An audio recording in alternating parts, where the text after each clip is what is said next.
One creature above all others has haunted our imagination.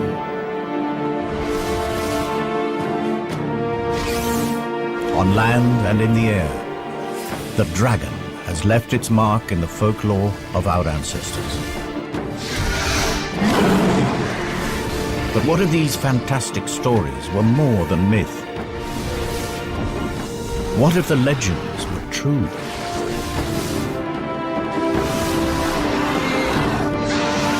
This is the story of a unique family that survived from the time of the dinosaur to make a final stand in the Middle Ages.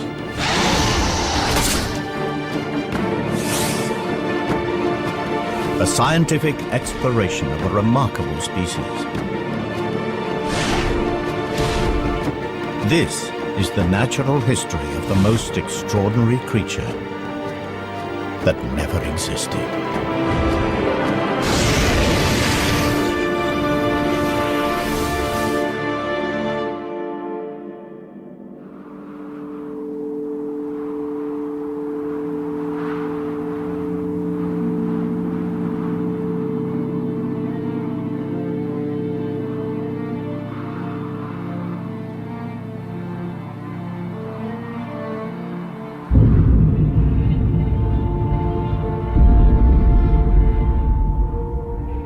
The Cretaceous period, a time when the world was ruled by the most fearsome predator that ever walked the earth. Tyrannosaurus Rex.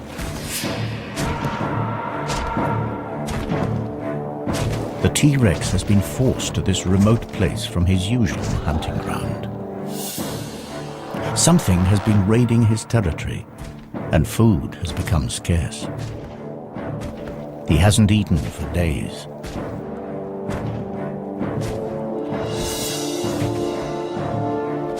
At last, a potential kill. But the T-Rex is cautious. He has never seen a creature like this before.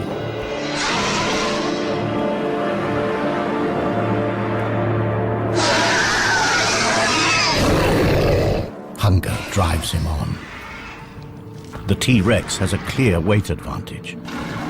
So his prey bluffs, extends its wings to give the illusion that it is much larger than it really is.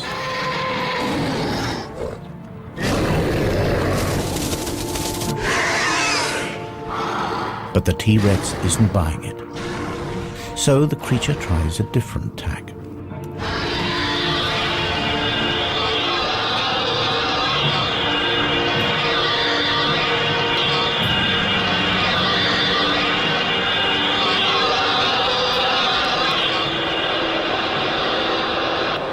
The cry carries for miles.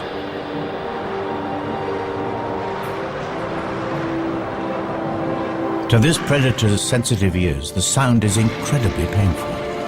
But the T-Rex is still not deterred. And up here, there's nowhere to hide. But it is the T-Rex, not his prey, that is fatally exposed. They are not alone.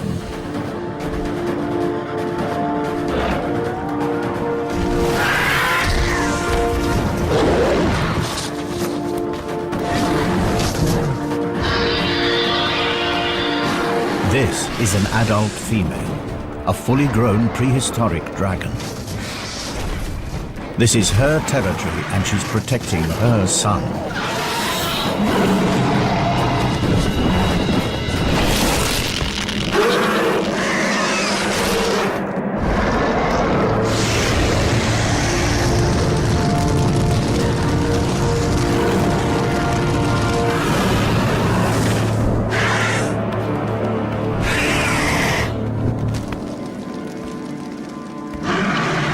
The Tyrannosaurus will not last the night.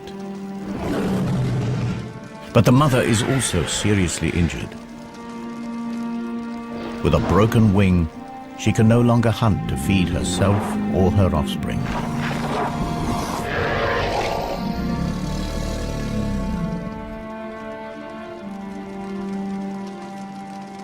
But 65 million years from now, the T-Rex's skull will inspire a theory in the mind of a brilliant young paleontologist.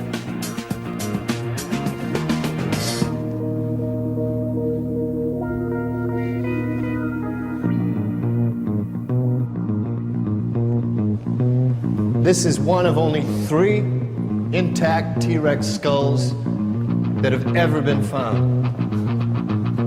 It all started 5 years ago when I discovered this complete T-Rex in Montana. It was big news. Dr. Jack Tanner, paleontologist, an overnight celebrity. But then I blew it. I proposed the existence of an impossible creature. You see, my T-Rex skull was damaged in a very specific way. To me, the injuries were evidence of an attack by a predator unlike anything known to science. The evidence was undeniable. So I tried to get others to see things my way. The nature of these marks suggests that this skull was punctured by 3 sharp objects in an arc. It's a talon formation. But I don't believe that these puncture wounds actually killed the Rex. The real death blow is here. See? Symmetrical deposits of carbon down both sides of the skull. These are scorch marks. Precise. Aimed. Perhaps my childhood obsession had clouded my thinking. You see, as a kid, I was mad about dragons. Dragons from the high seas, flying dragons from Greenland, fire-breathing dragons from Europe. And here's the thing that got me. These myths came from all over the world, right? From cultures that could never have met. And yet from the Andes to the Himalayas, you could hear stories of dragons. How? Here's a kid's best guess. Because the stories were real. Last week, guess what? Out of nowhere, the Dragon Man is thrown a lifeline. Another find. Not Montana this time, but on a Romanian mountain.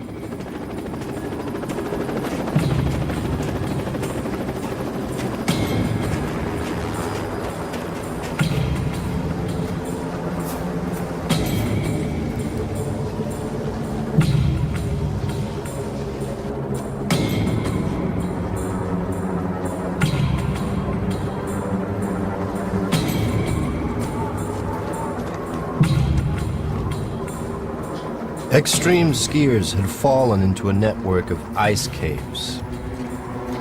They found something horrific.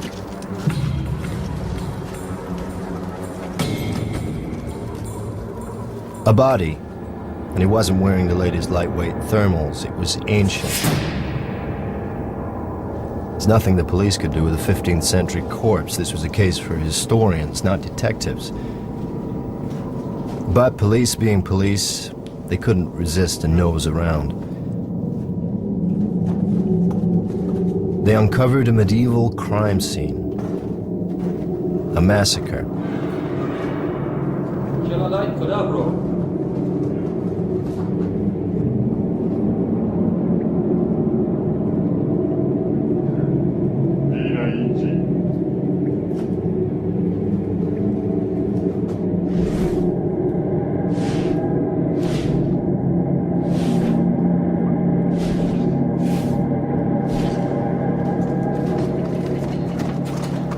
They moved deeper into the cave and soon wished they hadn't. Now, I don't know the Romanian word for dragon, but someone said it.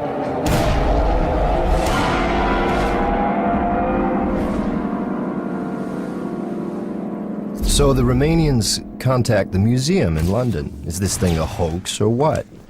Now, the museum, they're ready to pass. They have an international reputation to maintain. I get to hear about it and figure I'm the perfect solution. The man with no reputation to lose.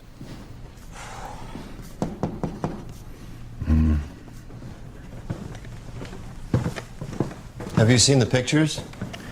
Every head of department has seen the pictures. And? Well, the museum's been formally asked by the Romanian authorities, in the strictest confidence, to help with this find. It's got them in quite a state. They don't know what they've got, and neither do we. Can I go? On the museum's behalf?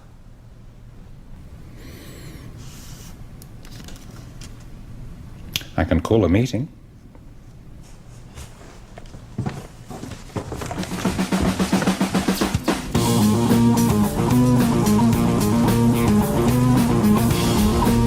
So here I am, with two of the museum's rising stars who see me as a bad career move. We've got strict orders. If this thing's of any interest, get it shipped back to London. If it's a hoax, make our excuses and leave. If news gets out, I'm the fall guy. Either way, I lose. Unless, by one chance in a million, it's not a hoax. Maybe then I get my reputation back.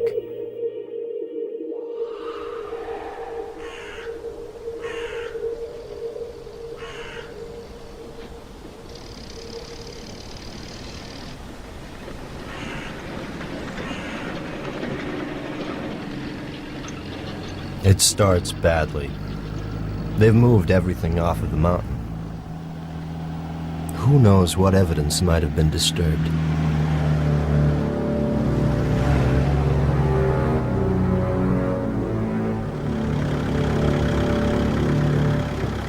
So we're in the backwoods, at a makeshift mortuary in an overgrown shed.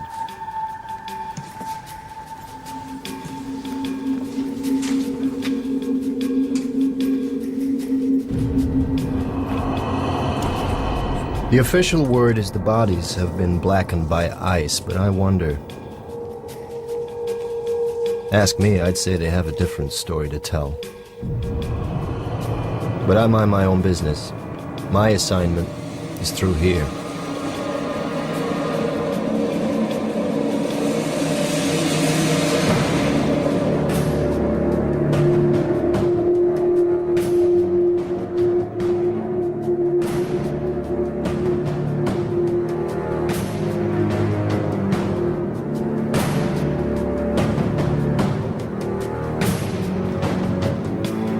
Nobody said anything about a whole carcass.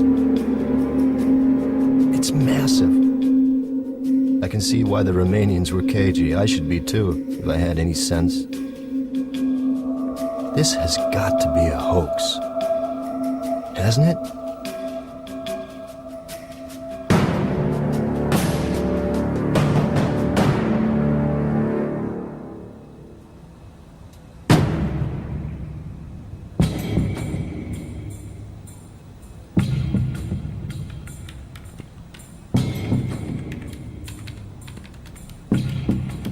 Okay, so let's get this over with. 12:05 p.m., June 25th. Dr. Tanner and team are forced to begin an immediate examination of an unidentified animal. The skin looks real enough. Too well preserved. If this is a hoax, it's the best I've ever seen.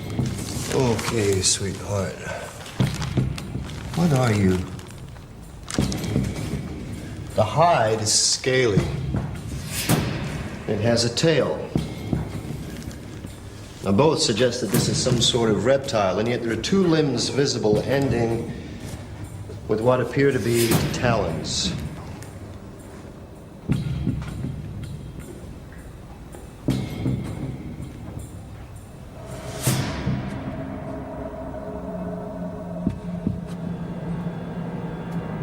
Now, these are general characteristics.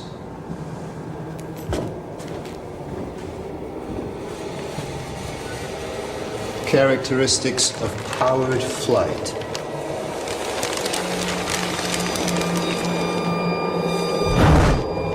Could this thing really fly?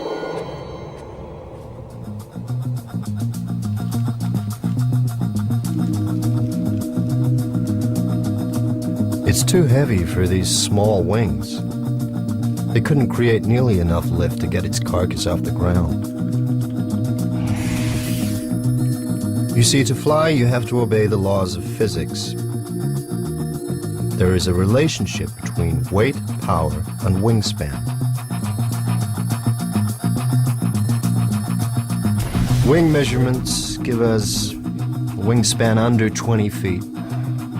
It's not enough. This creature looks built to fly. It's got all the parts, but at the moment they just don't add up. Estimated weight? I'm guessing 900 pounds, maybe 950. He's not gonna like this. Don't tell me. The wing-to-weight ratio is way out. Couldn't fly, right? It's too heavy. A creature with wings that can't fly. That spells trouble. 2 weeks have passed since his mother saved him from the T-Rex, and the young dragon is in trouble. His mother is dead. The injury to her wing proved fatal. He cannot fly, and with no one to hunt for him, he too will die. The smell from his mother's carcass is attracting scavengers. For the moment, they're just pterosaurs. But who knows what other creatures may pick up the scent. This dragon lost his mother at a critical moment. Somehow, he has to teach himself to fly before it's too late. And if he does get airborne, it will be thanks to one of nature's most astonishing feats of engineering. This just gets stranger by the minute. Internal scans show a massive heart. That's typical of flying creatures. Those chest muscles would need large quantities of oxygen-rich blood. Your bones are perfectly designed for flight, too. The internal structure is very specialized. It's honeycombed. You see this lightweight structure in bird skeletons. Their bones are strong, but still light enough for flight.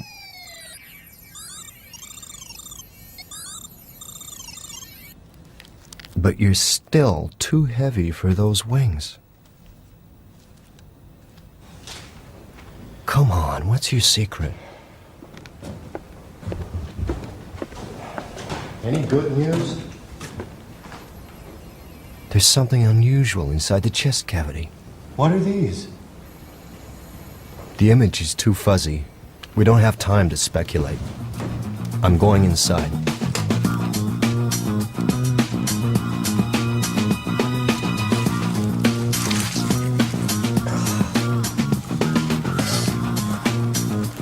The plot thickens. The second pair of lungs? But there's no internal structure. Bladders, maybe? They must have held something. You pass me a syringe, please?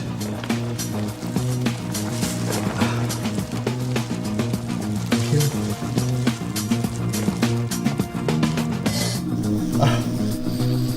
It's gas. Analysis, please.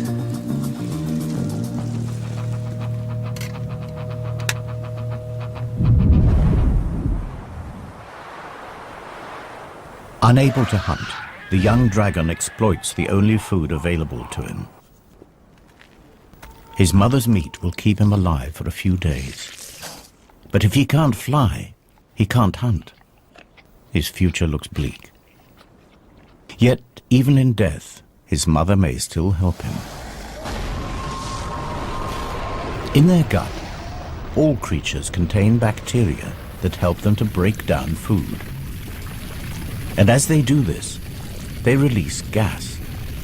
But the bacteria inside dragons are unique, and the gas they produce is special. It is channeled into 2 storage chambers, the dragon's flight bladders.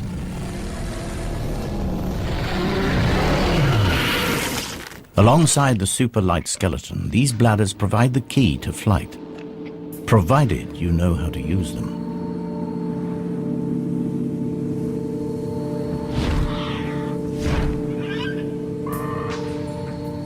This young dragon will have to learn fast. The scent of his decomposing mother has attracted the most dangerous creature imaginable. An aging male dragon. Its broken horns and dull markings betray a dragon at the end of his days, and this is bad news for our juvenile. Continuous battles over territory mean that most males never reach old age. But this dragon is still around. He's a survivor, and he's hungry.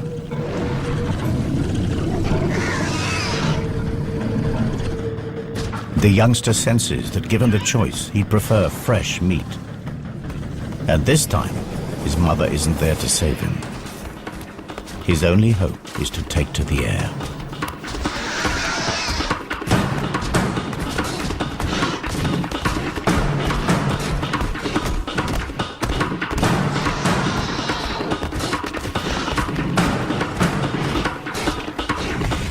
Okay, gas composition, predominantly hydrogen.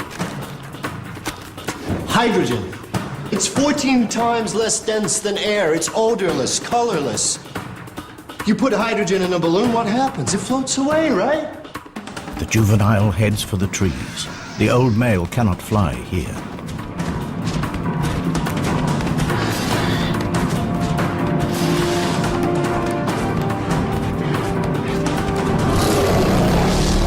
Inside, the young dragon's body is working overtime. Heart beating, muscles pumping, and hydrogen is collecting at a phenomenal rate.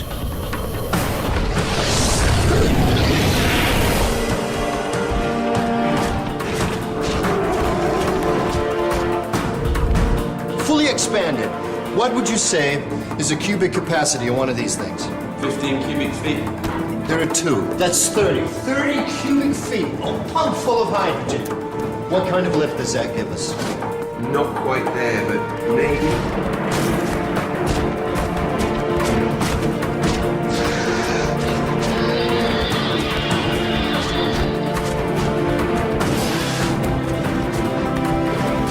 The youngster's flight bladders are now full, but crucially, so is his stomach.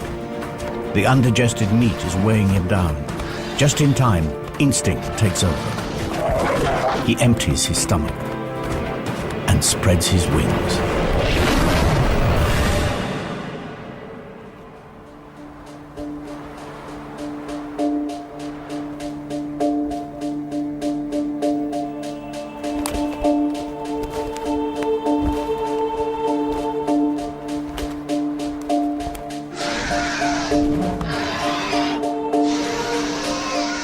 Exhausted, the old male abandons the chase. Our young dragon has found his wings, just in time, and for the very first time in his life.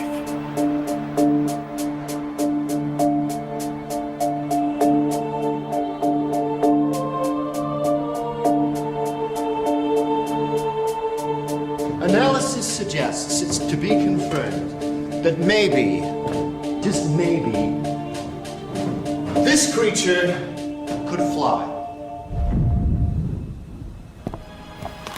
This is no hoax. This thing is for real. A gigantic flying lizard. Too much to expect that you could breathe fire, too.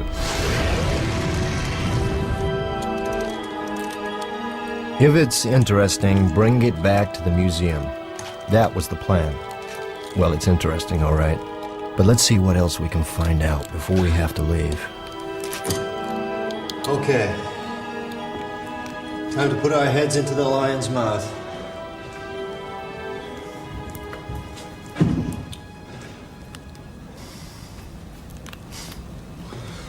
Was clearly a carnivore, a formidable predator. What's going on here? You've got incisors for ripping meat, and molars, grinding teeth. Stingrays have the same kind of teeth for crunching rock-hard shells. What would a meat-eating predator want with teeth like these?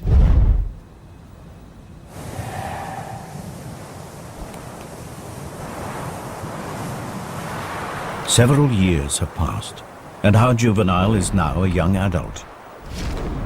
But he is homeless. Without territory, he will never have a regular supply of food, and he will never mate. But his time has come. In the past, he has strayed accidentally inside the territory of dominant males. Today, there is no mistake. It is a daring act. Half of all young males are killed in territorial battles. The dull coat of adolescence has transformed into a vibrant display designed to intimidate rival males.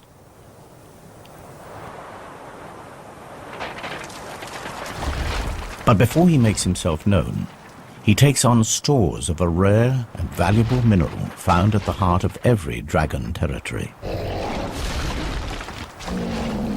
He is preparing for the fight of his life. And these rocks will hold the key.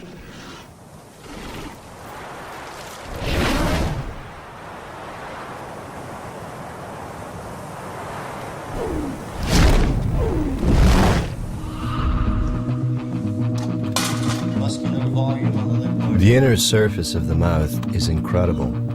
It's almost armor-plated. Now this is something I've definitely seen before. A fleshy valve at the back of the throat. This flap is very similar to the false palates found in crocodile throats.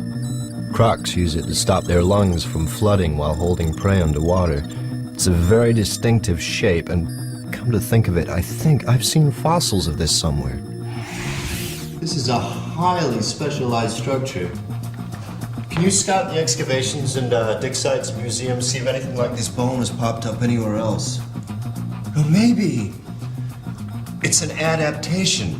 Maybe it wasn't used to prevent water flooding the lungs. Maybe it's to prevent a backdraft of fire from burning the throat. Boy, when you say it out loud, does it sound lame. It doesn't look like fire ever came out of this creature's mouth. There's no carbonized food residue, no signs of charring whatsoever. It's as if all the tools are here, they just haven't been used. Perhaps it didn't breathe fire at all.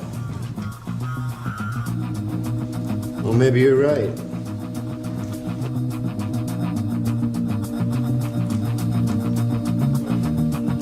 Let's take a step back. Nature isn't constrained by our lack of imagination. Think about it.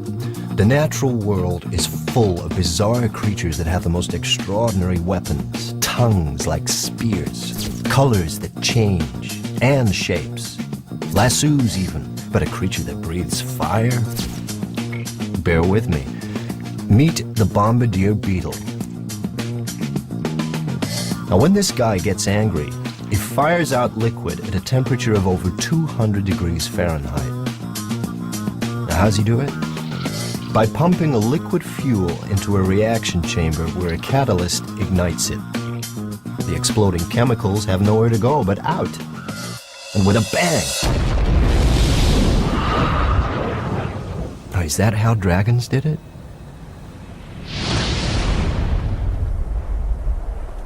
In the heart of his territory, the resident dragon, the alpha male, blasts a warning into the air. It signals that he is fit, healthy, and confident enough to waste precious fire on a display.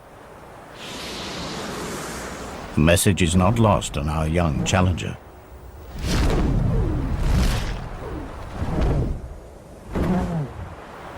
If he has any chance at all of winning this duel, he must be at his very best, because the stakes are high.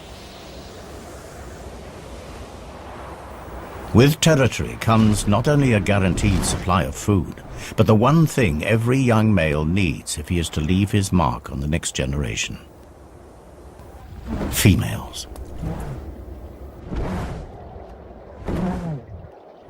And this female is the reason he is here.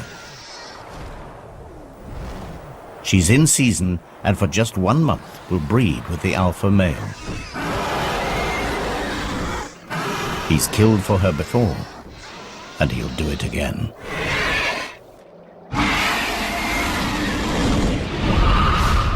Okay. Back to basics. What do we need to produce fire? We need fuel, and we need something to light it with, an ignition system. We need a light, combustible material. Like gas?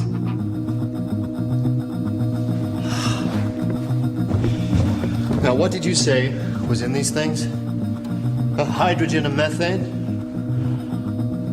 How could I have been so stupid? I need a light.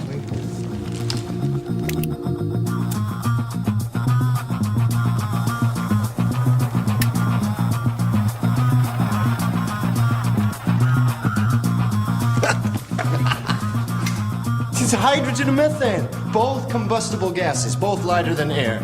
These sacks double up as buoyancy aids and fuel stores. Evolution at its most economical. So far, so good. But how did you ignite it?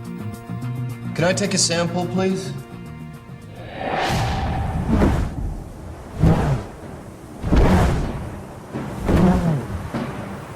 The alpha male is an experienced warhorse. With nothing to prove, he's lost the bright colors that mark out the young challenger.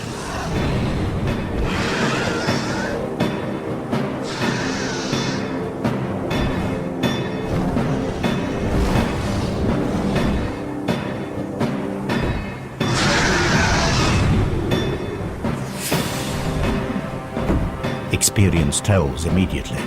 The alpha male catches our youngster with his first strike. Instinctively, the young dragon heads for cover. The cold, damp clouds will also dull the pain. But the alpha male is not without his problems. These dogfights are calculated affairs. The hydrogen in his fuel tanks also has to keep him airborne. Every blast of flame reduces his mobility.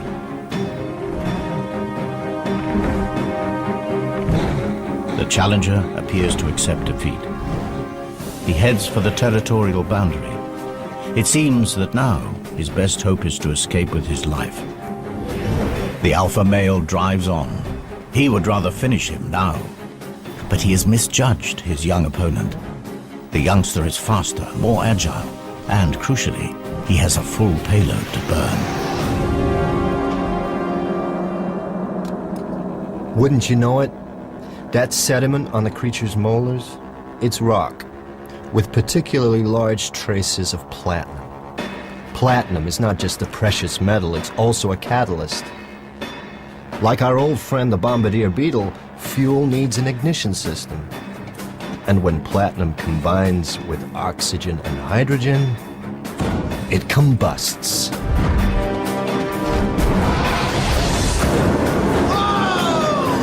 It produces fire.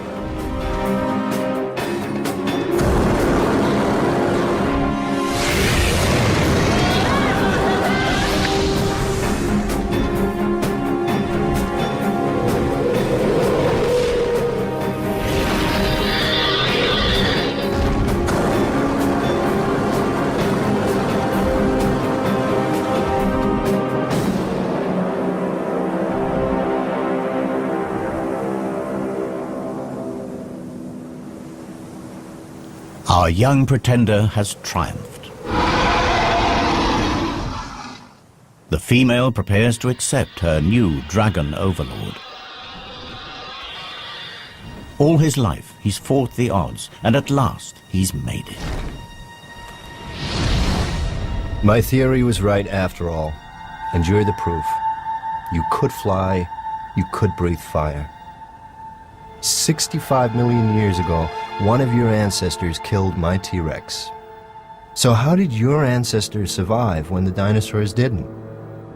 The natural history of our planet tells me that it simply couldn't have happened. 65 million years ago, at the peak of our dragon's success, a curtain comes crashing down on the Cretaceous period.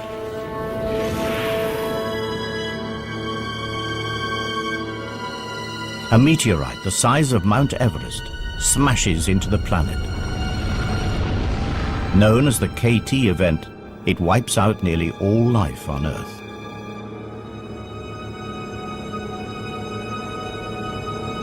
But somehow your species did survive. How?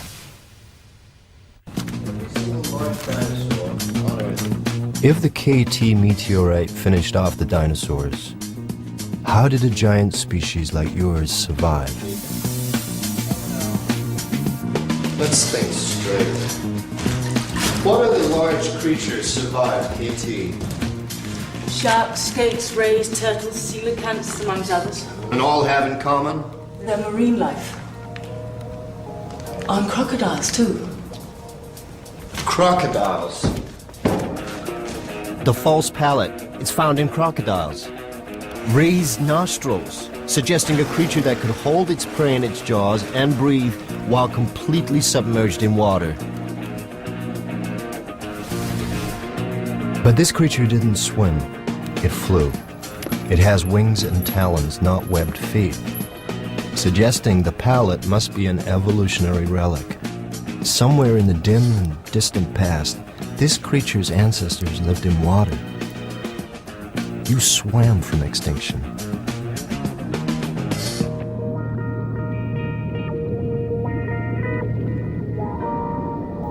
Water did indeed provide dragons with the escape route from one of the deadliest events in the Earth's history. But not the prehistoric dragon. The land-living dragon was indeed wiped out. But it was not alone. The dragon family had another branch. At the time of the KT catastrophe, the prehistoric dragon had a cousin, the marine dragon. Both species were descended from a common ancestor, but they followed very different evolutionary paths. The marine dragon lived in the sea, and life in the sea was less affected by the KT event.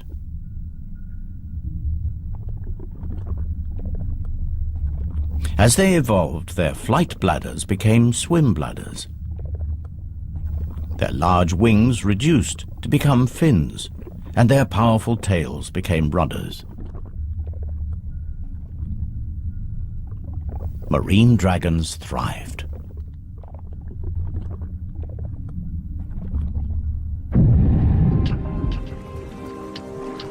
Then, as global temperatures rose and the land recovered, some marine dragons returned to shallow waters.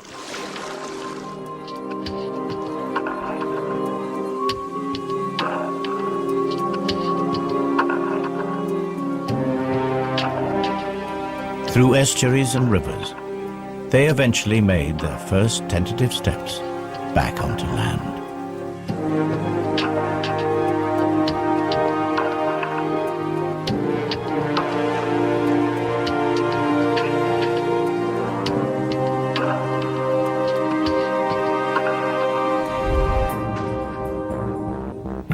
The sea serpent. Are the legends actually about marine dragons?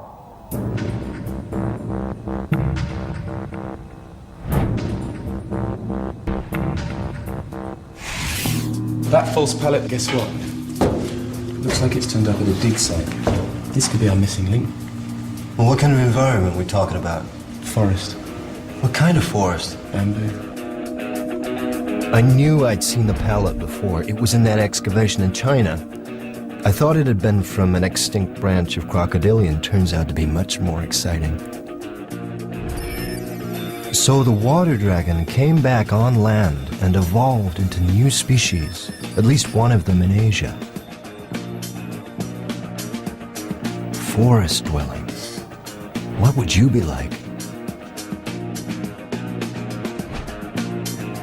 Well, in Chinese mythology, dragons are low-slung, elongated, slender.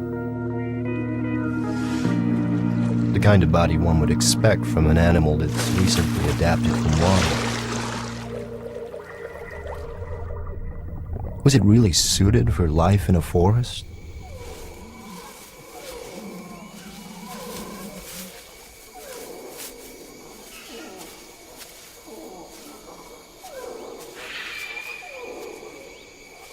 The dragons that return to land discover that the prehistoric world has changed. The era of the dinosaur is over, and a new order of animals has risen up to fill the void. Mammals.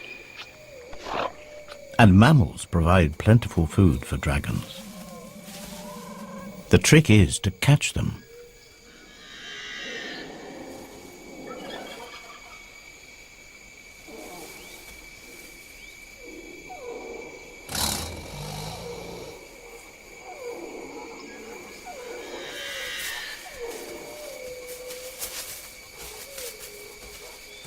The superb camouflage and silent movement has made this dragon all but invisible in the bamboo forest. The wings on this dragon are too small for flight, but the flight bladders provide gentle lift and allow her to glide silently across the forest floor. The markings on her skin break up her outline in the dappled forest light. And to be sure, this massive relic from the age of the dinosaur has had to develop new tricks. Hunting mammals in this compact environment requires tremendous guile. Small, fast, and agile, mammals have incredibly acute hearing and smell. Alerted, they can disappear in an instant. Positioning herself downwind from her prey, she lies in wait and listens intently.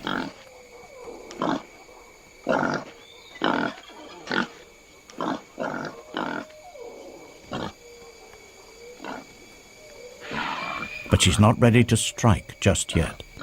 Not before unveiling a highly specialized weapon that gives her an edge against this wary prey.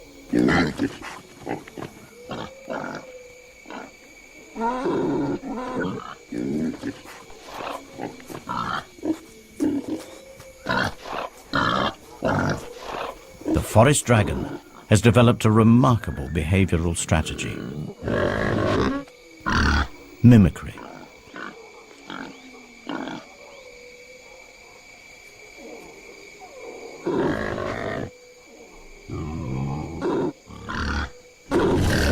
By carefully controlling the flow of gases from her flight bladder, she manipulates her voice and entices her prey.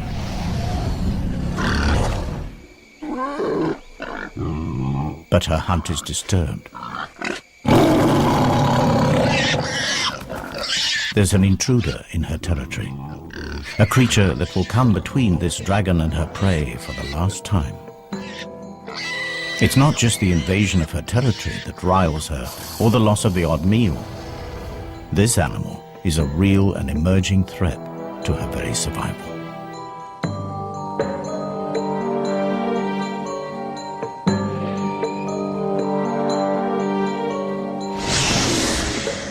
A glide is the best her stunted wings allow.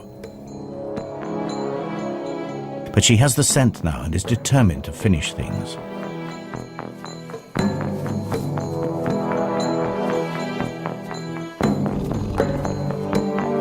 Smaller and more mobile in the forest undergrowth, the new mammalian predators are proving to be accomplished hunters.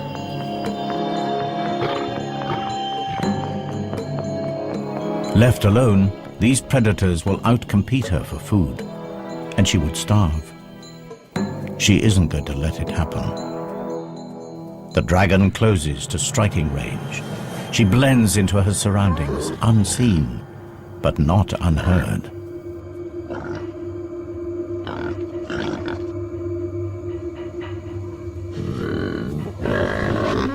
The sound is not a warning to go away, but an invitation to come closer. The tiger senses a meal.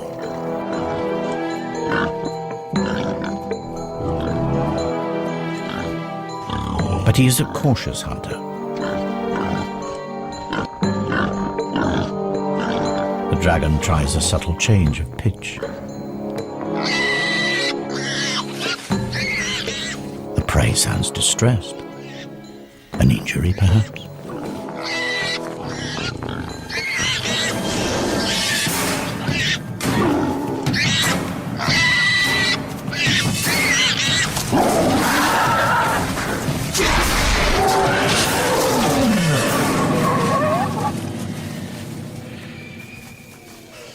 The tiger falls for it hook, line and sinker.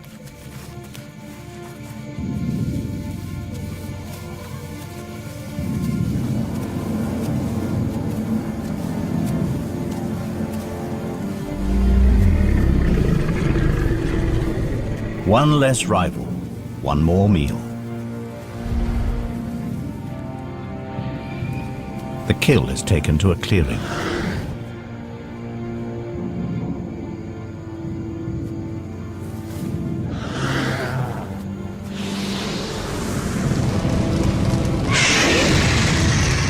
The forest dragon has adapted its ancient weapon into a culinary tool. Cooked meat is far more easily digested. But the flames draw another mammal near. A species that will prove a far greater threat to her survival.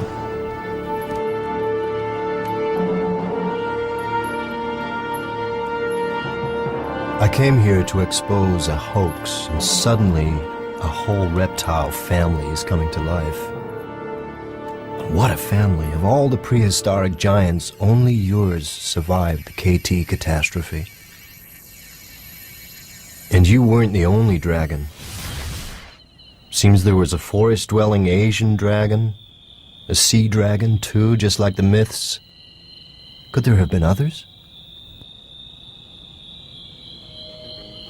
I need more time.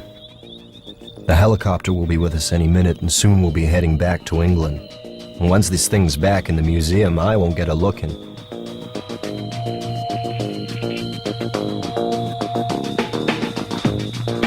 Until then, we'll keep scanning.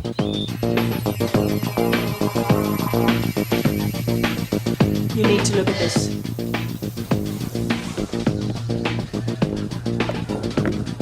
I've just noticed these fragments here. What are they? Crushed ribs? No, the rib cage is totally intact. But they're bone fragments, right? What are they? That explains the weird proportions.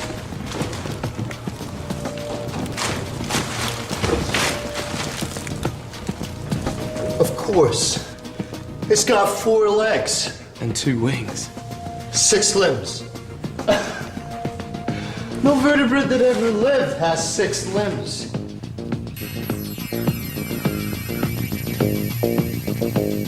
It's true. Every land-based vertebrate on the planet has 4 limbs. Front feet, back feet, arms and legs.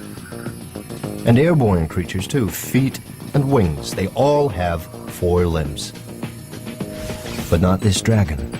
It's got 6. It can't be a fake. Not now. But if those legs are for real, then they'll show up in its DNA. Oh my. Now that's some freaky mutation.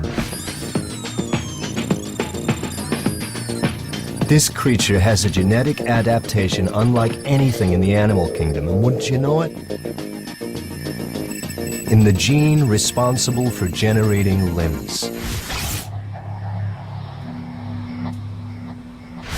And it's here in mythology, too. The Chinese, the Aztecs, Polynesians, they all drew images of creatures with the same adaptation, giant 6-limbed reptiles. The clue was there all along. How could I have missed it? These drawings aren't wild imagination. They're records. These primitive people were telling us something, and we weren't listening. And if the images are accurate, then there are even more evidence that there were many types of dragon, and they lived everywhere on the planet. Okay, we've got evidence for a marine dragon, the sea serpent of legend, a forest dragon that lived in Asia, the Chinese dragon that adorns 1,000 pots, and you, well, let's call you the mountain dragon. Have you left your mark on European folk history?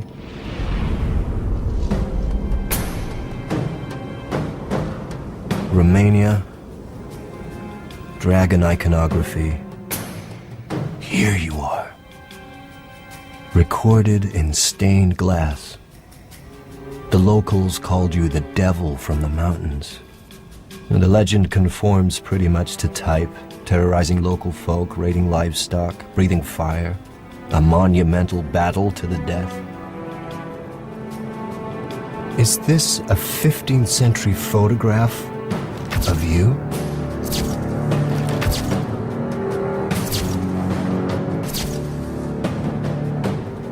So the local farmers gave you a name, the Mountain Devil.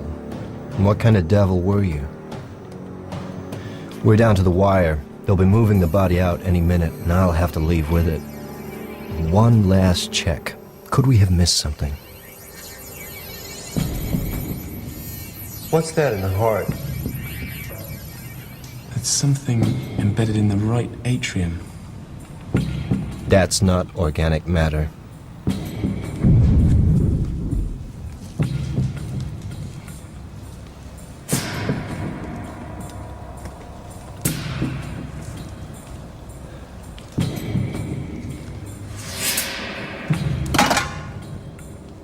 This could be really important.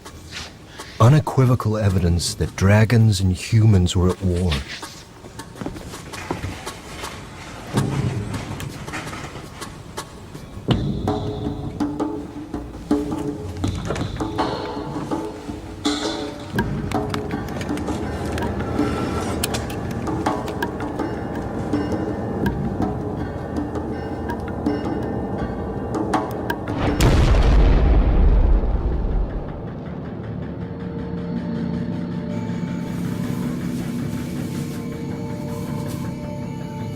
Throughout the age of mammals, dragons survived. But their survival was precarious. Fire was the ace that kept them one step ahead of the competition.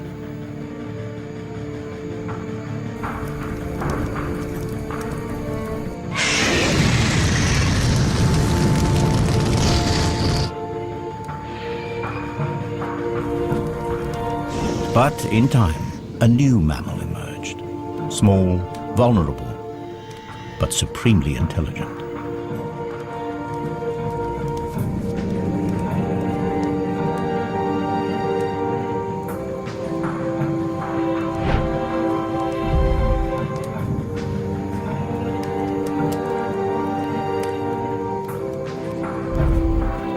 Physically, man was no match for a dragon.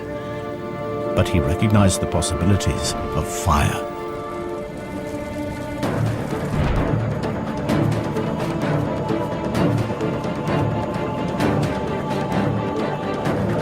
With fire, mankind could clear forests for farmland, mold metal into savage weapons.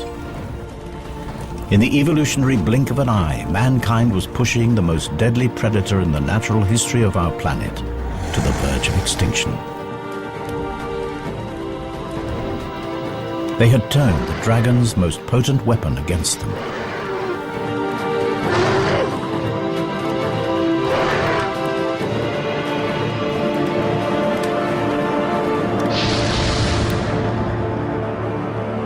The stories of these epic battles were recorded in folklore around the world, culminating here in Romania.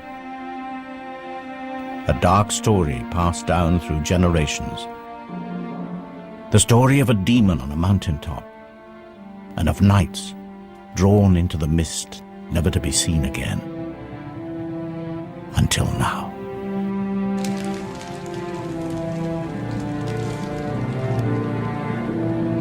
Humans and dragons, mortal enemies.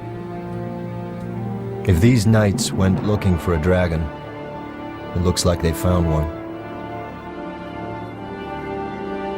This isn't ice damage, this is carbonization.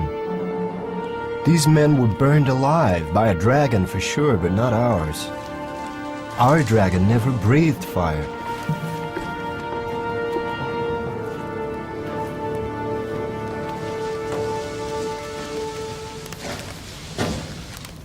We haven't finished yet. Yes, we have. Look. Look. Carbon. I found it on one of those bodies out there. Those bodies have been scorched.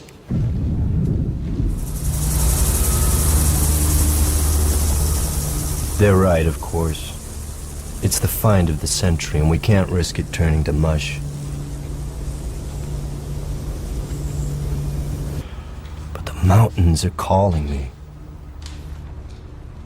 What did those men find up there? They're ready for it!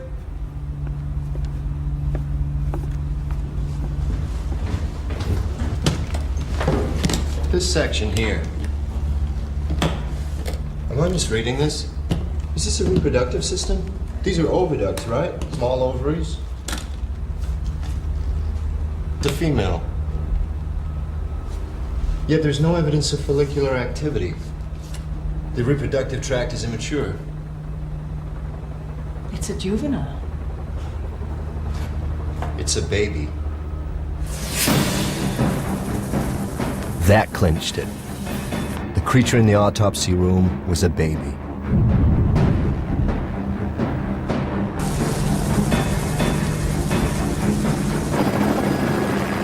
The cave wasn't just the scene of a random crime. It was a nest.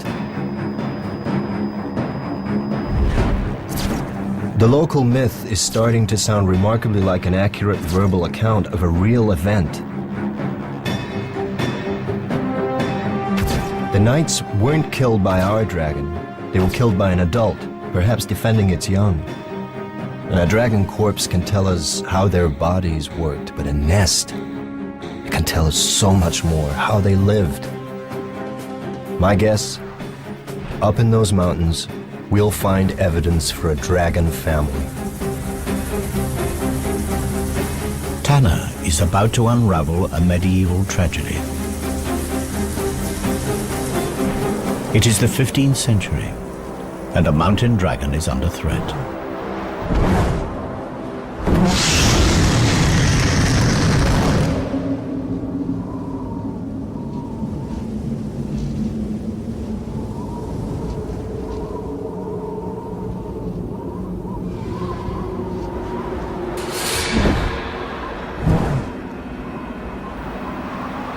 The distant ancestors of this female mountain dragon fed on the wild herds that roamed the vast Asian grasslands. But the herds were tamed by man. For dragons, they were no longer fair game. They were livestock. And so the dragons that gorged themselves on the plains have been driven to the remote regions of Europe. And in this remote place, wild game is scarce. Today she is hunting the rarest creature on earth, but not to eat. Today, she's looking for a mate. She spreads her scent throughout her territory.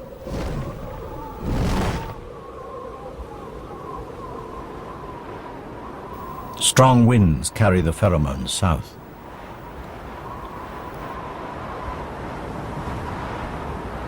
Female dragons mate once every 7 years, yet this mature female has never seen a male dragon. Nevertheless, every year when she comes into season, instinct commands her to play out the rituals of attraction. Her season is almost finished, and the window will close for another year.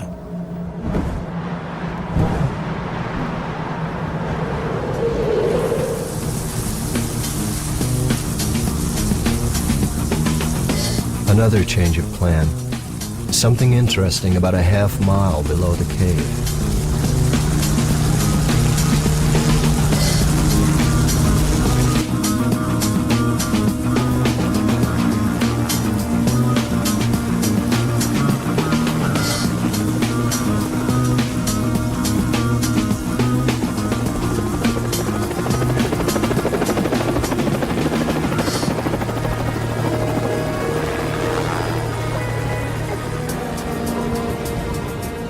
The melting snow has revealed unusual features on the rock.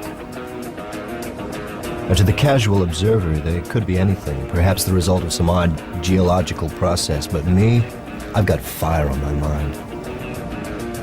And these rocks look like they've been scorched.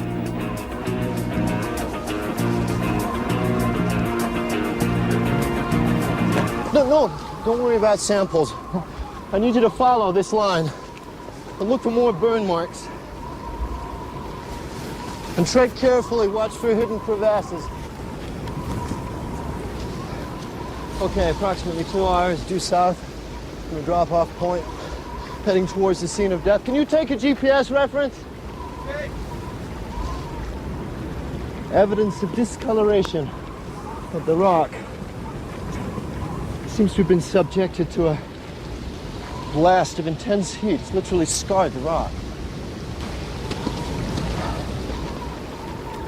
These rocks have been burned to melting point in symmetrical lines. The dimensions are frightening. Lightning couldn't do this. Forest fire?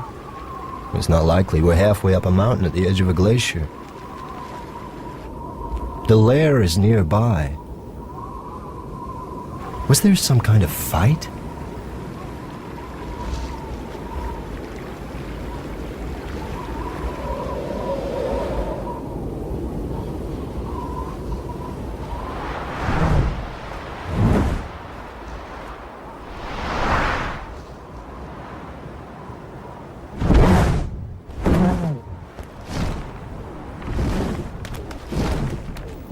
The female returns to her den. A network of caves melted into dense glacial ice. Despite the cold temperatures outside, in here the temperature is relatively warm. Like an igloo, the thick walls retain heat. But the mountain dragon has another line of defense against the cold. From her marine ancestor, she's inherited a blood protein that prevents her tissues from freezing. It has proved vital to her species as they are forced into increasingly inhospitable habitats.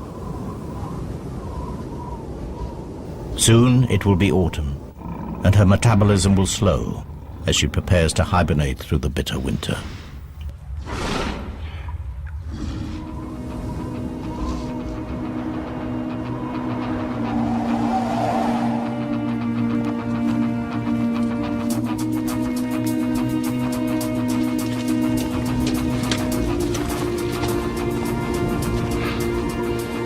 This is it.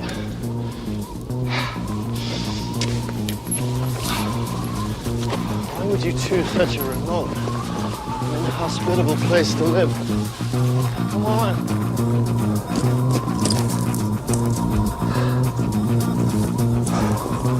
Well, the police have done their job. Now it's our turn. Set up ultrasonic mapping and grid digital tiles of all the surfaces. We need to get a clear picture of what this place looked like 600 years ago. Can you begin excavation of the floor and the walls?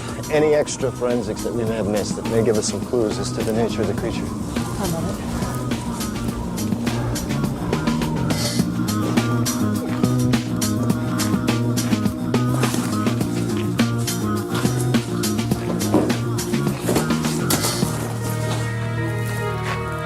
So this was where they found you.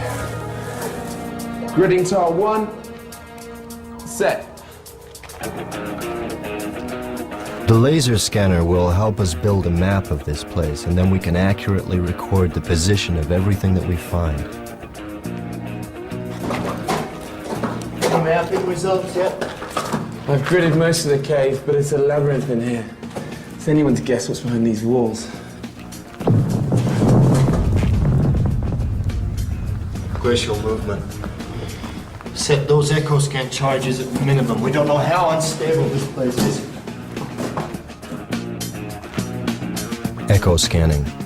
Small explosive charges send shock waves into the ice. The echoes will tell us what's behind them.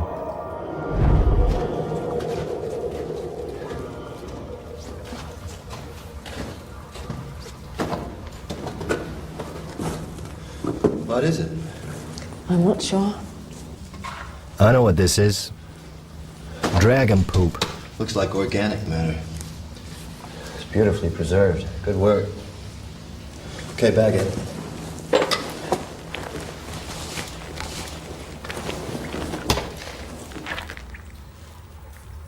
Sorry.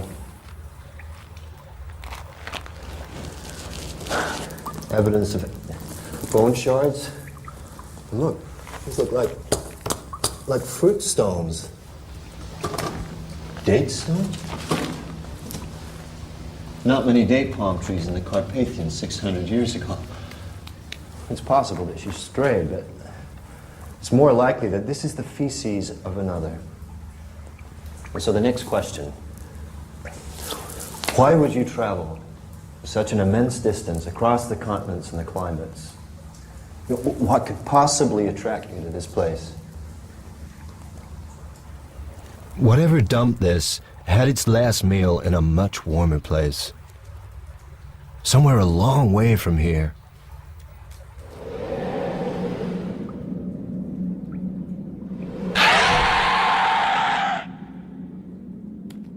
The female's curiosity is aroused.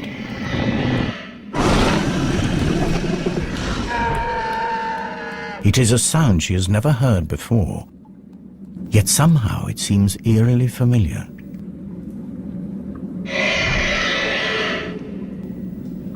She is compelled to investigate.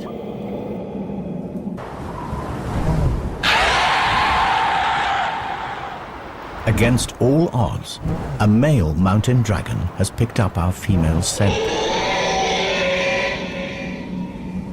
He's a nomadic dragon from the Atlas Mountains of North Africa.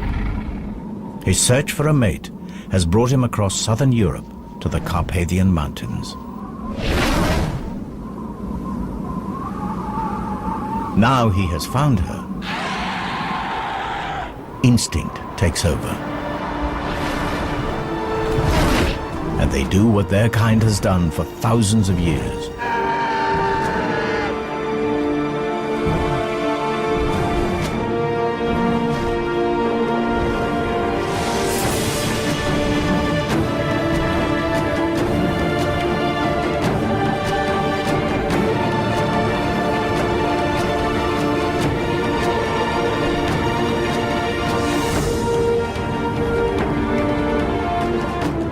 It is a courtship ritual that is as perilous as it is spectacular. At the height of her climb, they lock talons and drop in a dazzling free fall. It is the ultimate test of faith.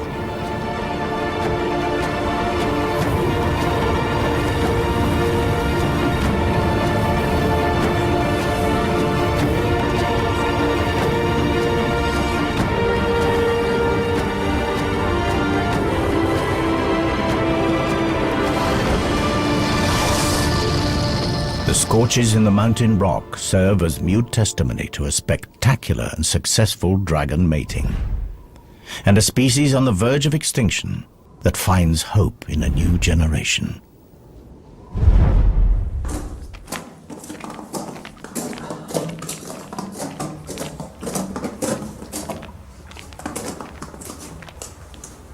What is that?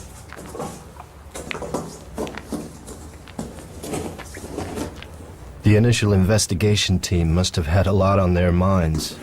They sure overlooked this.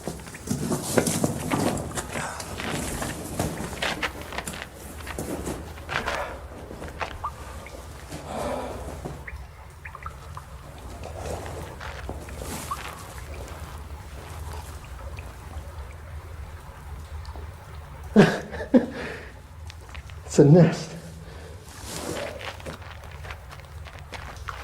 Judging from the size and shape of the calcified fragments and the curvature, I think it's safe to say that this egg was of considerable size.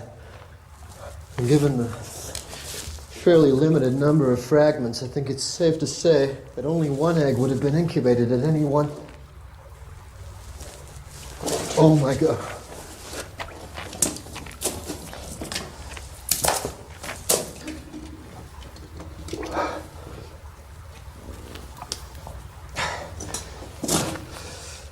Two eggs in a clutch, but only one of them made it.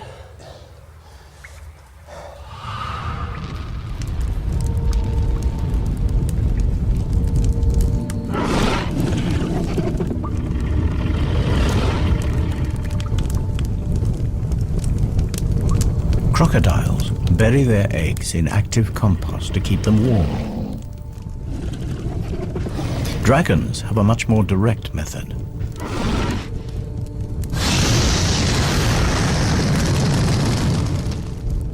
The eggshells have heat-resistant properties that can withstand intense temperatures.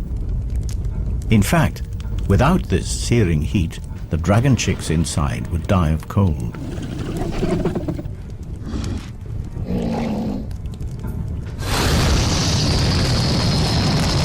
The rocks shield the eggs from the direct blast, but they also retain heat, releasing it over a long period and keeping the temperatures inside the nest stable.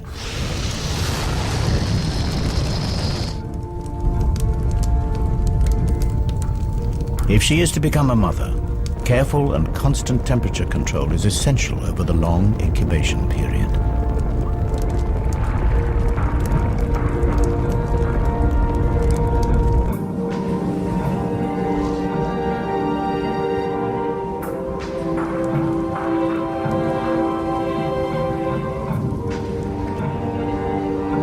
Her mate returns from hunting. He has been unsuccessful again.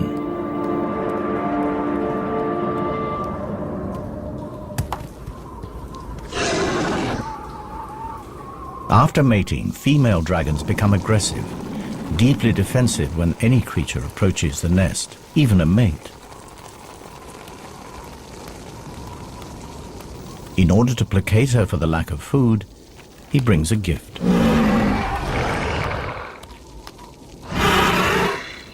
Another rock for the nest.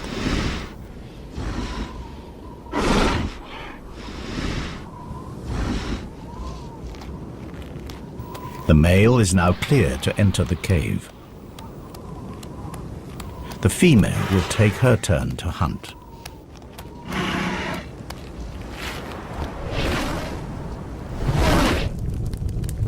Now the male has responsibility for the nest. Special sensors in his tongue allow him to check the temperature. If the eggs fall below 60 degrees, the chicks will die. Yet, quite deliberately, he lowers the temperature. There is method in this apparent madness. Just like crocodiles, the temperature in the nest will determine the sex of the offspring. Cooler temperatures encourage the development of females. Males, even sons, will compete for territory, food, and breeding females. Females suit him better. In normal times, this self-serving strategy is sound, but in a species on the verge of extinction, an imbalance in the sexes could prove fatal. Should anything happen to him, this tiny group is finished.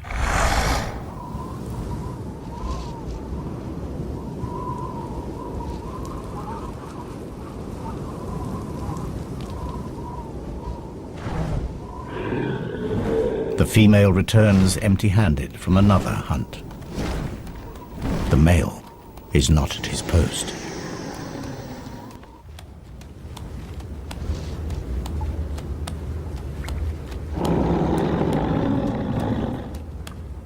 Something is very wrong.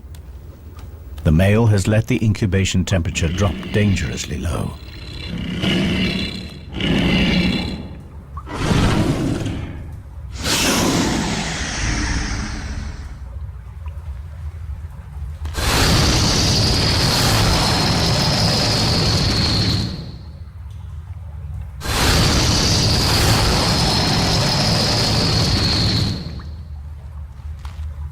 It is already too late for one of her chicks, but one might survive.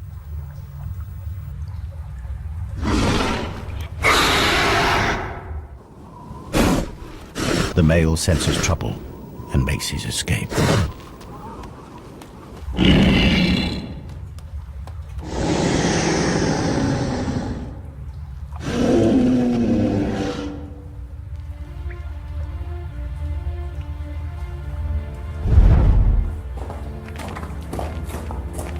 The cave continues to yield up its secrets at a fantastic rate. bones from a domesticated sheep. You were preying on local livestock. Silly girl, you were playing a very dangerous game.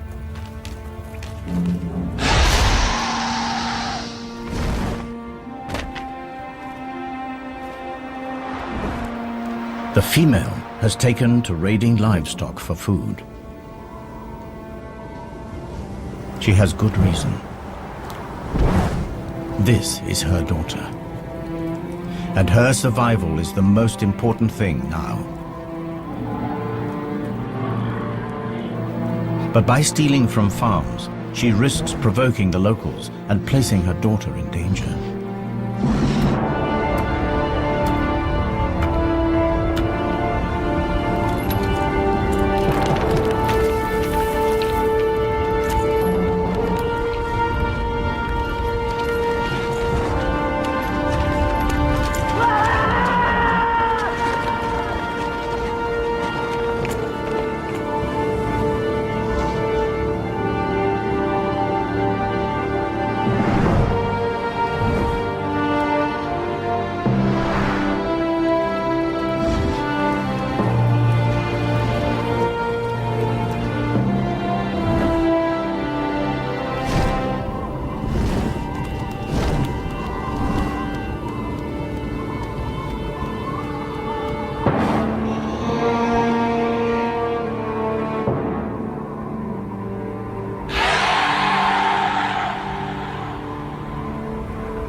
Unaware of the price on her head, the female dragon continues to equip her daughter for the future. She is passing on the secret of fire.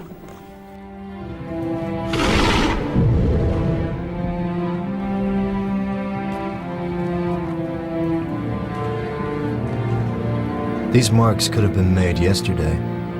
They were after something in the rock. We'll need tests, but my guess is that we'll find platinum. This nest wasn't built here for the view.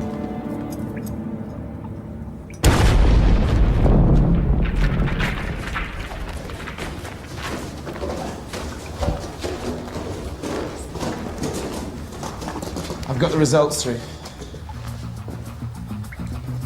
Yes, look, one chamber through here.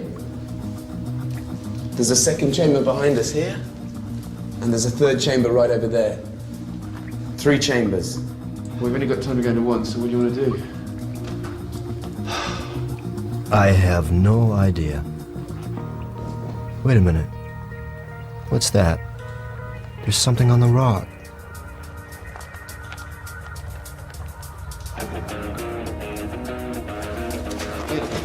Stand here. Stand here. Put your arm, this arm. Just stay there. Just don't move. No, put your arm back.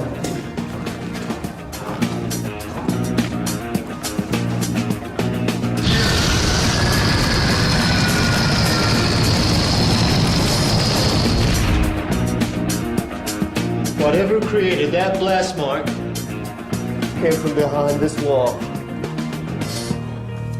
Set up the rover. We're going in here.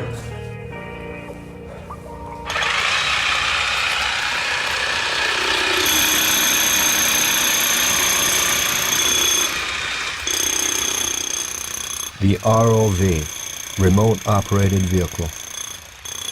One of the latest additions to the paleontologist's arsenal. The small camera can scoot through the tightest holes to send back pictures.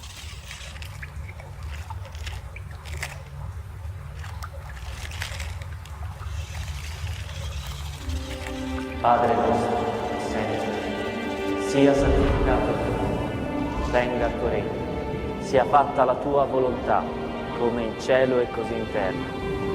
Dacci oggi il nostro pane quotidiano.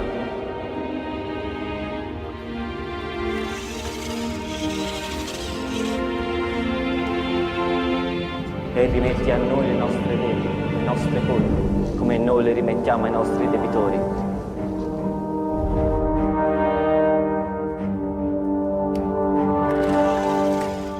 E non ci indurre in tentazione, ma liberaci dal male.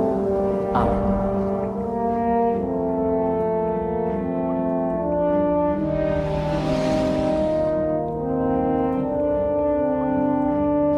We gotta get in there.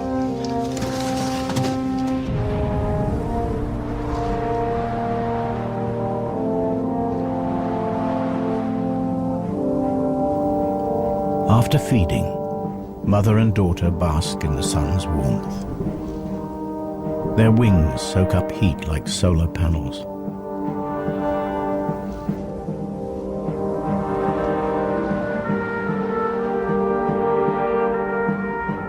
In a rare moment of intimacy, they lie together and share body warmth. Soon the mother will have to hunt, and her daughter will be left unguarded.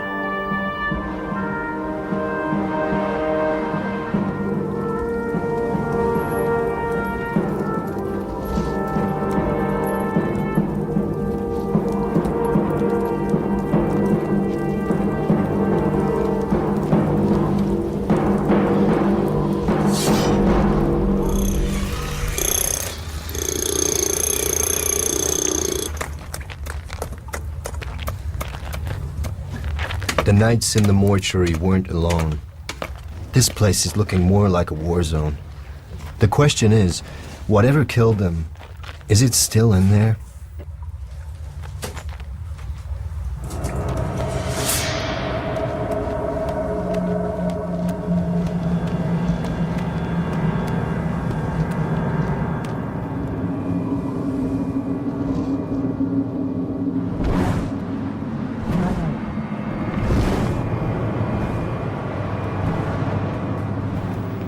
With summer drawing to a close, the dragon is desperate to fatten herself and her baby before they hibernate. And in her desperation, she has all but cleared the local farms of livestock.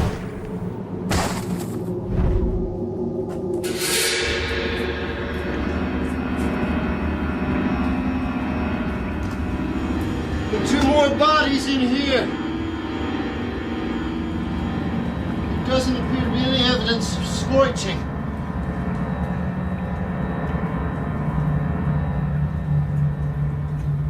I'm getting closer. I know it. Where are you? Wait, there's another passage. I'm going through here.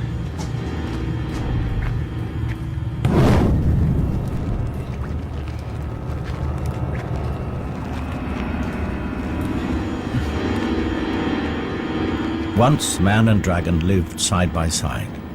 Dragons were respected, even worshipped. Now they are hunted like vermin.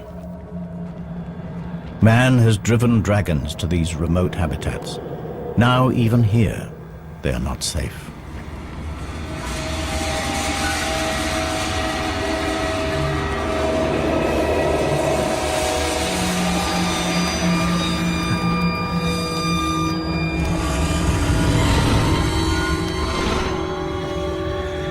Without the ability to breathe fire, this immature youngster is vulnerable.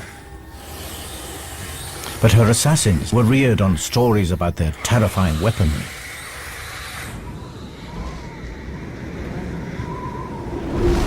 Wary of the fire-breathing devil, they are cautious. Eventually they sense that this dragon carries no threat.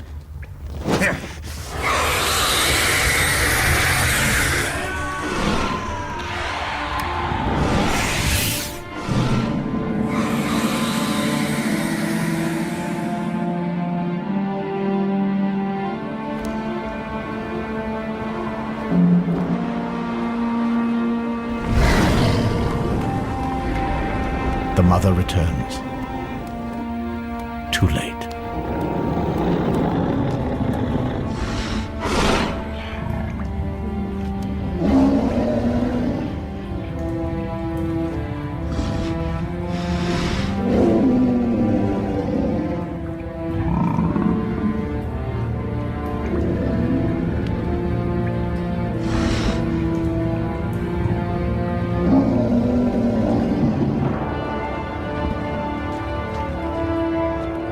But her grieving will have to wait. She catches a scent, chilling yet familiar. In a final insult, the assassin wears the blood of her daughter as a trophy. These warriors may have survived many battles, but nothing can prepare them for the fury. They are about to reap the whirlwind.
Like higher mammals, dragons invest many years in rearing their young, and like those mammals, they feel loss.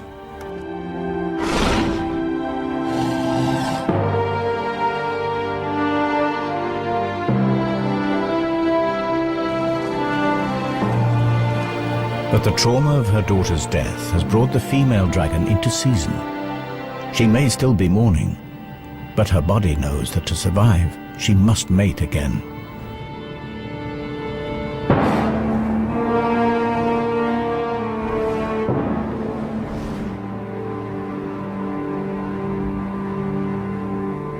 She starts again the process of attracting a mate back into her territory. She displays the armor from her daughter's assassins. Dragons are naturally attracted to reflective objects. It is a long shot, but perhaps a glint might catch his eye. The chances are that he's no longer alive. There's nowhere left to hide.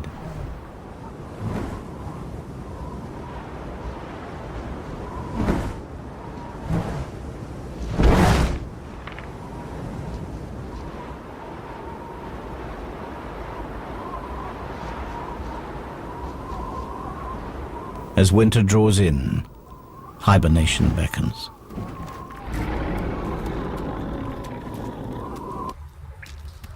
She'll have to survive the winter on her meager reserves of fat. Her body temperature drops dramatically and she goes into suspended animation. All her usual functions are placed on emergency status and her hydrogen reserves fall to almost zero. And in this state, she's as vulnerable as her daughter.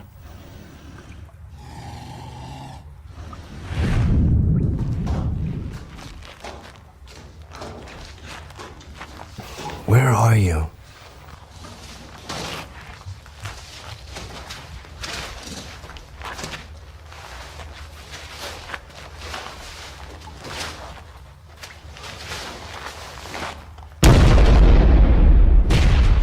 Another body! A spear. A body. It's crushed by something.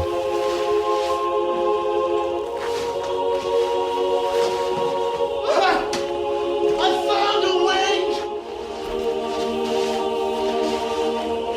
It shoots!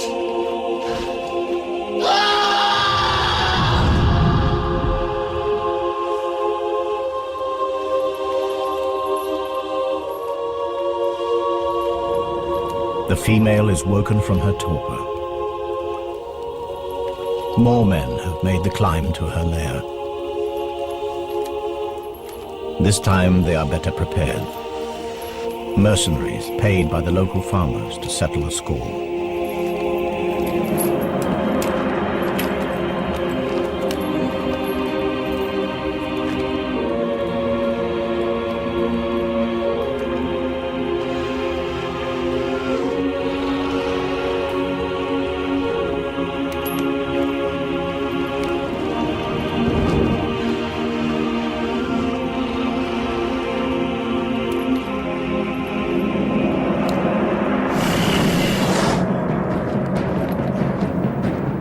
Without food, she cannot make hydrogen. And without her precious gas, she cannot fly or breathe fire.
Over the years, the cave was sealed by snow and ice, and the bloody battle frozen in time. The dragon faded from reality to mythology, and would have stayed that way had these two dragons not revealed their secrets to us.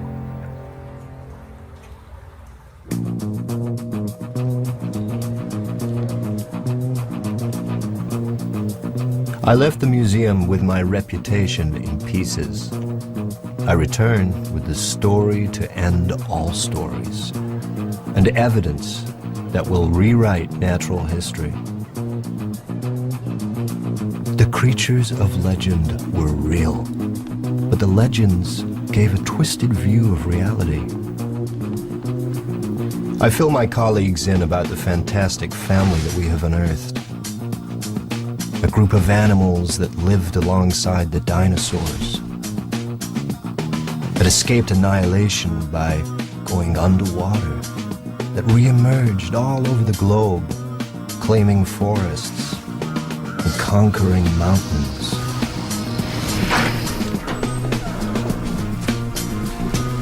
But I can tell that they're not listening. They want to see the evidence firsthand. And who can blame them? This way. And goggles on, please.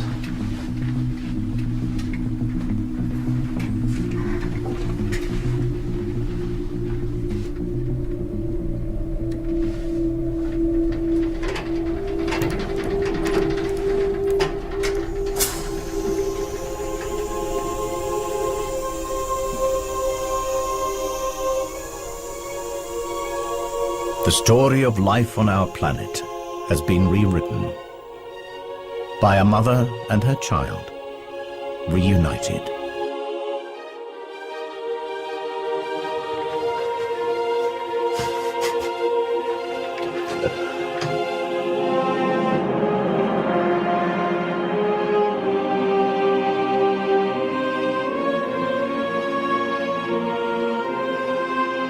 And that's what we have here.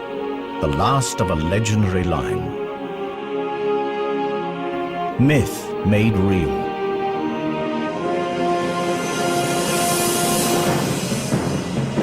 The myth of a sheep stealer.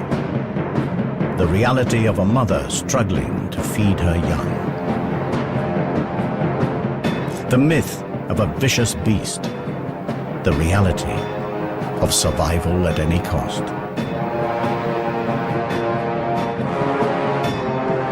The myth of knights that climbed a mountain to slay a dragon. The reality, persecution and extinction. Now every dragon myth from around the world begs the same question. Were they real too? And the most important question of them all, were these really the last dragons?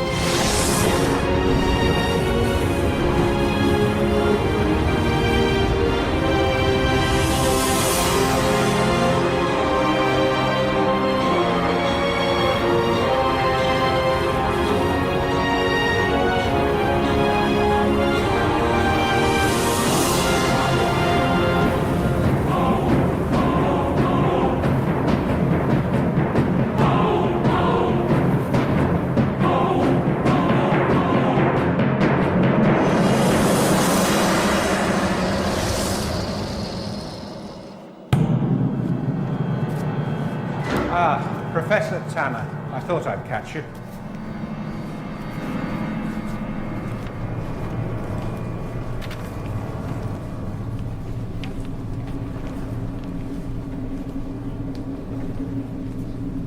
These were taken 2 months ago.